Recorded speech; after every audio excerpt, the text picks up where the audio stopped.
Asal mula terjadinya Danau Lipan. Di sebuah lembah yang sejuk, dikelilingi hutan lebat, hidup sebuah desa kecil bernama Tanjung Awan. Tanahnya subur, sawahnya hijau membentang.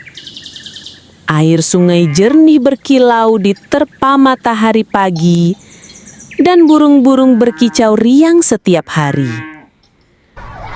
Orang-orang desa itu hidup rukun. Mereka rajin bertani, beternak, saling membantu dalam suka dan duka.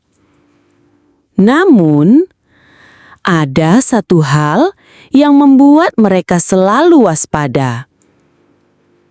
Di hutan yang mengelilingi desa, hidup seekor lipan raksasa.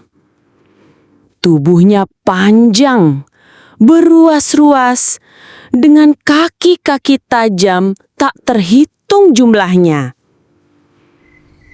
Saat malam tiba, lipan itu keluar.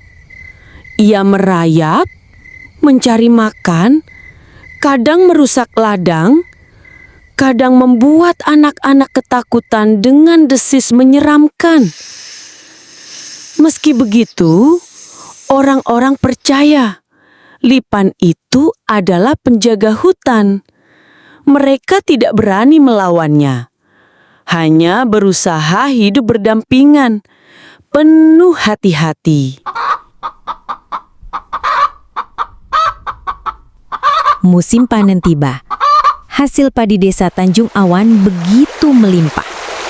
Orang-orang bersyukur, saling berbagi, saling tertawa gembira. Namun, tidak semua penduduk berhati tulus. Ada seorang pemuda bernama Ranta. Ia terkenal serakah, angkuh, dan selalu berbuat semaunya. Malam itu, ketika ia menjaga hasil panennya di lumbung, tiba-tiba terdengar suara mengerikan. Benar saja, lipan raksasa itu muncul. Tubuhnya berkilau di terpa cahaya bulan. Matanya merah menyala.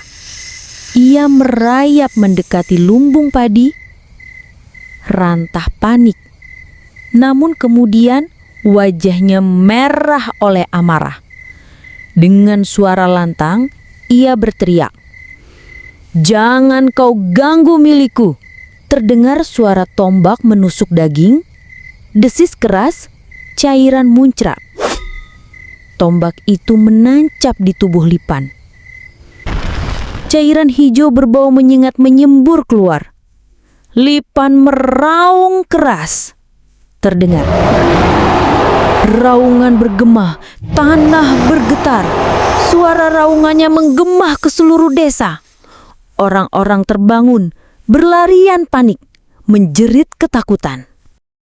Dalam keadaan terluka parah, lipan itu mengangkat kepalanya tinggi ke langit. "Wahai manusia, kalian telah melukai aku, penjaga hutan ini. Karena keserakahan dan amarah, kalian akan mendapat balasannya." Gemuruh tanah retak, air menyembur deras. Tubuh lipan menggeliat hebat, menghantam tanah dengan keras. Tanah terbelah, dari dalamnya keluar air yang deras, seperti perut bumi memuntahkan isinya. Air memancar tanpa henti, menenggelamkan sawah, menghancurkan rumah, menghanyutkan lumbung padi. Teriakan orang-orang, suara air semakin deras. Orang-orang desa berlarian, menjerit, mencoba menyelamatkan diri. Sementara itu, tubuh lipan raksasa perlahan tenggelam, masuk ke dalam pusaran air, hingga akhirnya hilang di dasar genangan yang semakin meluas malam itu. Keesokan harinya, desa Tanjung Awan sudah tak ada lagi.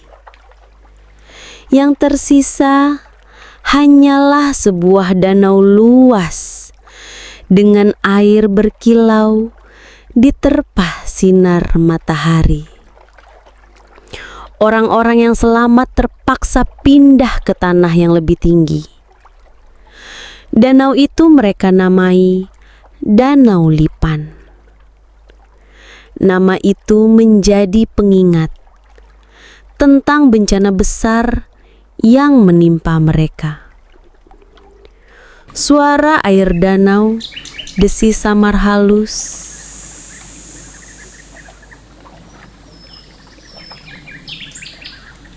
Hingga kini, orang-orang percaya roh Lipan raksasa masih bersemayam di dasar danau.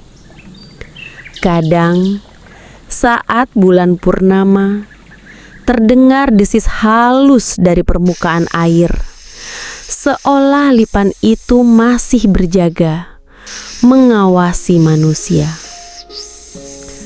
Para tetua desa pun selalu berpesan, janganlah serakah, janganlah merusak alam, dan janganlah melawan makhluk penjaga bumi. Karena manusia hanyalah tamu di tanah ini. Dan begitulah asal mula Danau Lipan, sebuah kisah penuh hikmah yang mengingatkan kita untuk selalu menjaga alam dan tidak membiarkan keserakahan menguasai hati.